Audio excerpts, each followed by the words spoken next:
19 জন খেলোয়াড় ক্যাম্পে যোগ দিচ্ছেন। একজন প্লেয়ার আসতেছে যিনি হচ্ছেন জায়ান আহমেদ। প্রবাসী একজন ফুটবলার আসে, বাকি প্লেয়াররা কি আসবে? পর্যায়ক্রমে আমরা আমাদের কোচ ডিসিশন নিচ্ছে এবং ডিসিশন নেওয়ার পরে তাদেরকে জানানো হবে। সেপ্টেম্বরে 3 তারিখ থেকে আমাদের এই বাছাই পর্ব শুরু হবে।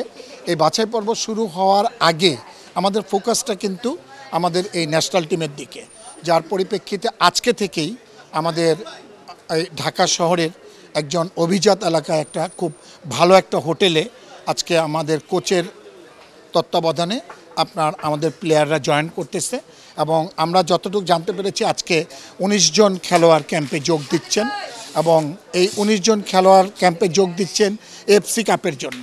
আমাদের এই 19 জনের পরে ঢাকা আবাহনীর এবং বসুন্ধরা কিংসের যেসব খেলোয়াড়রা রয়েছেন তারা পর্যায়ক্রমে তারা কিন্তু তাদের খেলাটা শেষ হলে তারা জয়েন করবে। যারা আমাদের বাংলাদেশে যারা ট্রায়াল দিয়ে গিয়েছে, আমাদের কোচের নেতৃত্বে আমাদের একটা প্যানেল আছে এবং তারা পর্যায়ক্রমে যাকে ডাকা হবে তারা কিন্তু আসবে। অলরেডি এবং কালকের মধ্যে একজন প্লেয়ার আসতেছে যিনি হচ্ছেন জায়ান আহমেদ।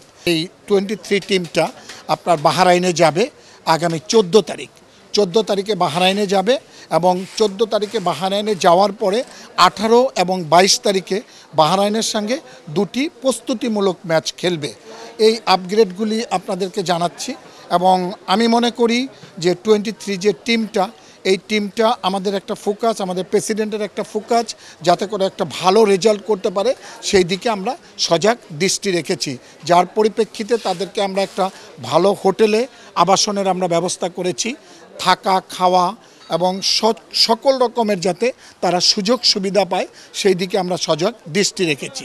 প্রবাসী একজন ফুটবলার আসে, বাকি প্লেয়াররা কি আসবে? তারা আসলে কিভাবে আসতে পারে বা তাদের নামগুলো কেন আমরা এখনো জানতে পারছি না? এটা পর্যায়ক্রমে আমরা আমাদের কোচ ডিসিশন নিচ্ছে এবং ডিসিশন নেওয়ার পরে তাদেরকে জানানো হবে এবং যেই প্লেয়ারকে আমরা প্রয়োজন মনে করি, যেই প্লেয়ারকে আমরা ডাকবো সেই প্লেয়ারকে যত রকমের সুযোগ সুবিধা দেওয়া দরকার সুযোগ সুবিধা আমরা দিব এবং তাদেরকে আমরা নিয়ে আসবো।